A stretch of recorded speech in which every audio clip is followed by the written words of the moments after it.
మీ abdomen ఏరియాలో pain ఎక్కడొస్తుందో తెలిస్తే ఎందుకొస్తుందో చెప్పొచ్చు. ఫస్ట్ పార్ట్‌లో పెయిన్ వస్తే గాల్ బ్లాడర్ స్టోన్స్ లేదా హెపటైటిస్ వల్ల అవ్వచ్చు. సెకండ్ పార్ట్‌లో పెయిన్ వస్తే అల్సర్స్ ఉన్నా, గ్యాస్ట్రైటిస్ ఉన్నా, జీఈఆర్డీ ఉన్నా కూడా పెయిన్ రావచ్చు. థర్డ్ పార్ట్‌లో పెయిన్ వస్తోంది అనంటే ప్యాంక్రియాస్ లేదా స్ప్లీన్‌లో ప్రాబ్లమ్ ఉన్నట్టు.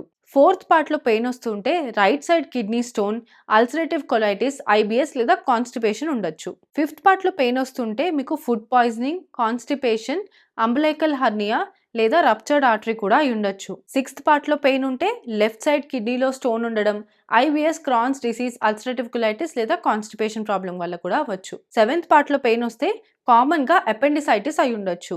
లేదా ఆడవాళ్ళలో అయితే ఓవేరియన్ సిస్ట్, ఓవేరియన్ టార్షన్ లేదా ఎక్టోపిక్ ప్రెగ్నెన్సీలో కూడా పెయిన్ రావచ్చు. ఇంకా ఎయిత్ పార్ట్‌లో పెయిన్ వస్తుంటే కామన్‌గా యూరినరీ ట్రాక్ ఇన్ఫెక్షన్ ఉన్న cystitis, menstrual cramps, constipation, fibroids లేదా మిస్‌క్యారేజ్ అయినా కూడా ఇలా పెయిన్ రావచ్చు. ఇంకా నైన్త్ పార్ట్‌లో గనుక పెయిన్ వస్తూ ఉంటే కామన్‌గా హెర్నియా, డైవర్టిక్యులైటిస్, క్రాన్స్ డిసీజ్ లేదా అల్సరేటివ్ కొలైటిస్ లేదా లెఫ్ట్ సైడ్‌లో ఉండే ఓవరీ టార్షన్, ఎక్టోపిక్ ప్రెగ్నెన్సీలో కూడా పెయిన్ రావచ్చు.